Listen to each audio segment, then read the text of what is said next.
안녕하세요. 월세낸비입니다. 여러분, 부동산 계약을 하게 되면 공인중개사님이 부동산 건물이나 계약 사항에 대해서 설명을 해 주시잖아요. 그때 여러분께서는 설명을 온전히 알아들으시나요? 저는 지금은 모두 다 이해하지만 초보 시절에는 무슨 말을 하는지 전혀 이해를 못했어요.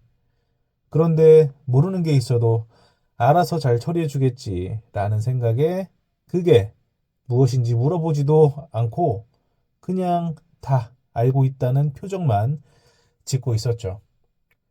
하지만 내가 모르는 게 있으면 반드시 이해될 때까지 꼭 물어보셔야 합니다. 그 누구도 내가 몰라서 당한 피해, 사고를 책임져 주지 않거든요. 내가 알고 있어야만 전세 사기 같은 것도 당하지 않을 수 있는 거죠.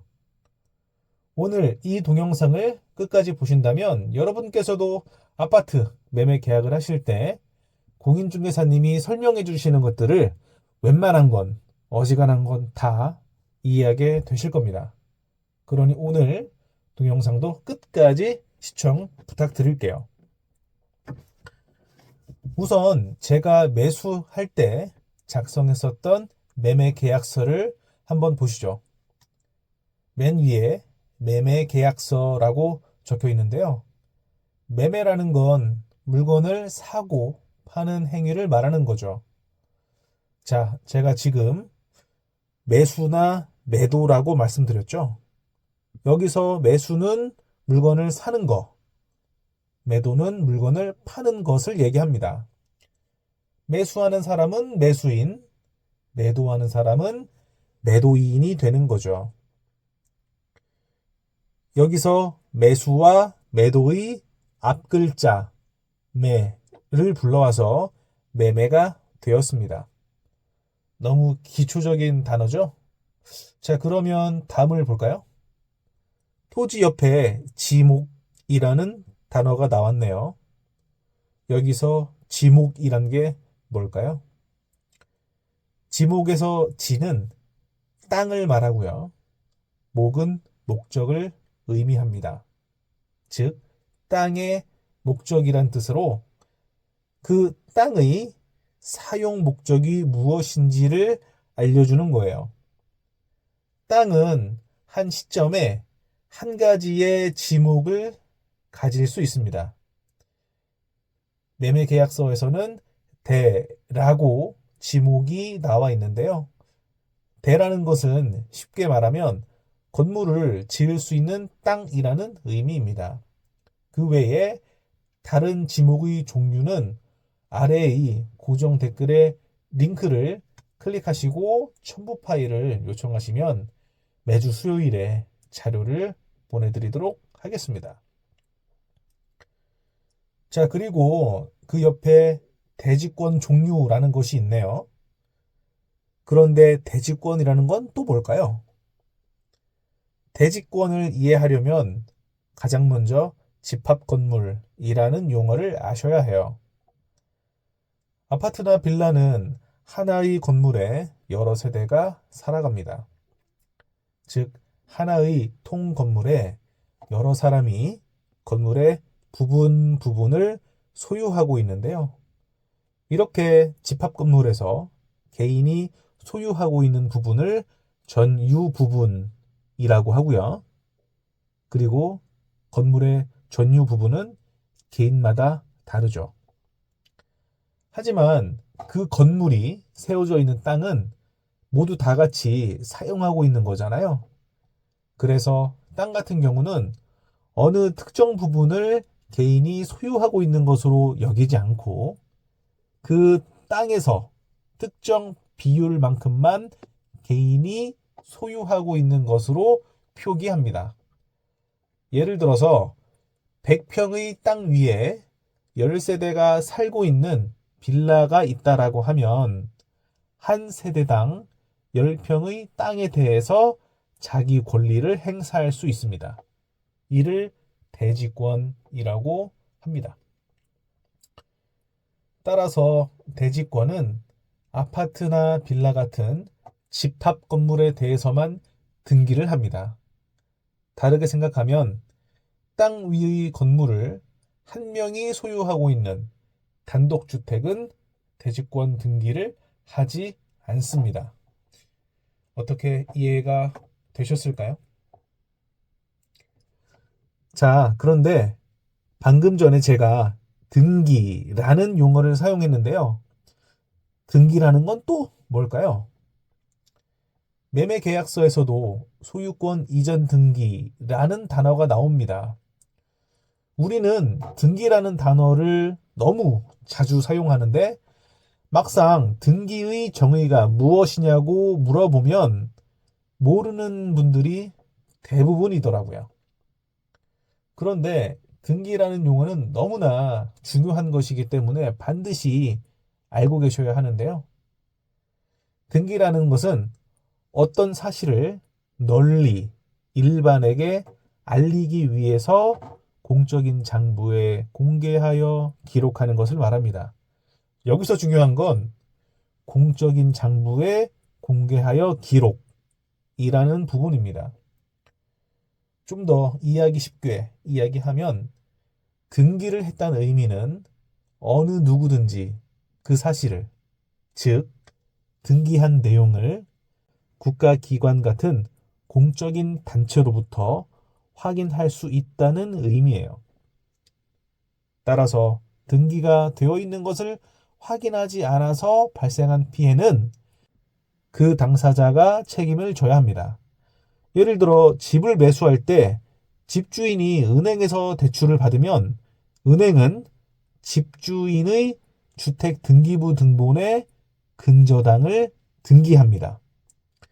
여기서 등기부 등본은 법원이라는 공적인 기관에서 발행하는 공적 장부이고 이렇게 근저당이 설정된 주택에 누군가 전세를 들어왔다고 가정을 한번 해볼게요. 그리고 만약 그 집이 경매에 넘어가게 된다면 임차인은 전세금을 잃을 수도 있습니다. 이때 그 책임은 세입자에게 있죠.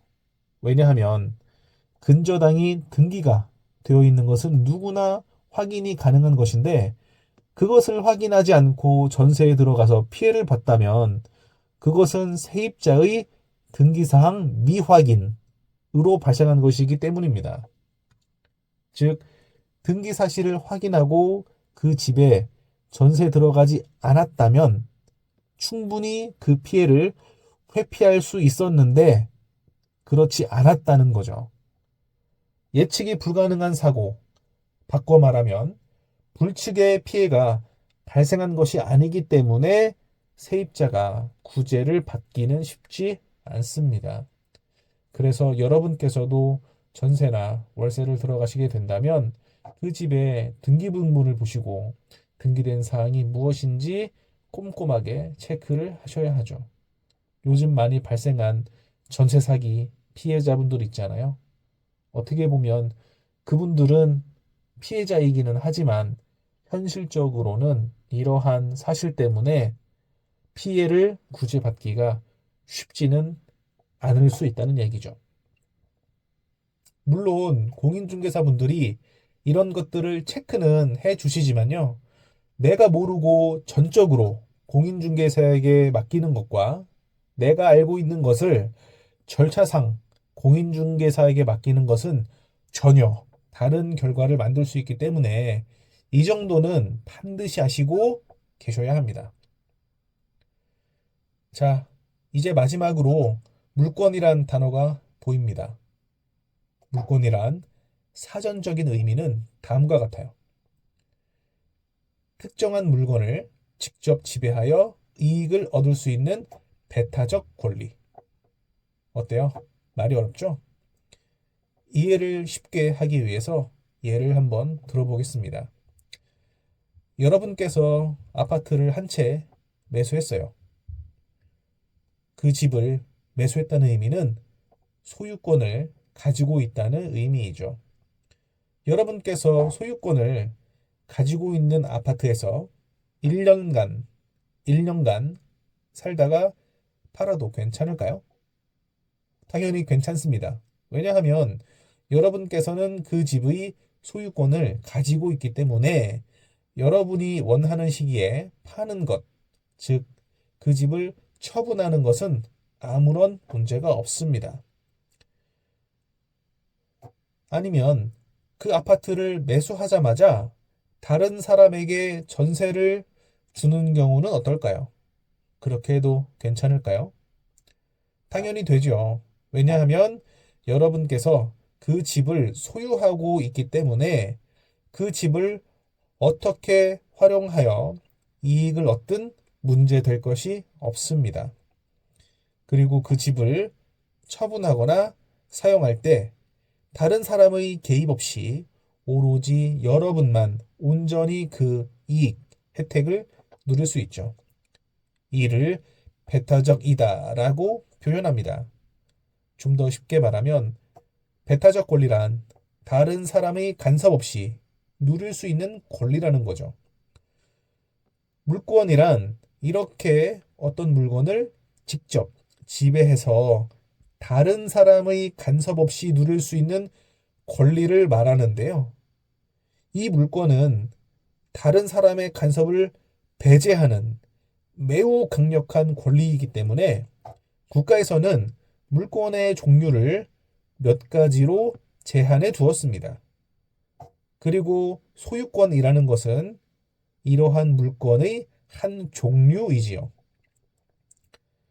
앞서 말씀드린 것처럼 물권은 매우 강력하기 때문에 오로지 공적인 장부에 물권이 등기가 되어 있을 때에만 그 성질이 유효합니다. 자, 오늘은 아파트 매매 계약서에 나와 있는 용어들에 대해 알아봤는데요. 앞으로 임대차 계약이나 단독주택 매매 계약할 때 나타나는 용어들에 대해서도 알기 쉽게 설명하는 동영상을 올리도록 하겠습니다. 말씀드린 내용에 대한 자료를 받아보시려면 아래 고정 댓글을 클릭하시고 첨부 파일을 신청해 주세요. 그러면 매주 수요일 여러분에게 유용한 자료를 발송해 드리도록 하겠습니다. 앞으로도 저의 동영상이 여러분에게 빨리 전달될 수 있도록 구독, 좋아요 한 번씩만 부탁드립니다. 이상 월세냄비였습니다. 감사합니다.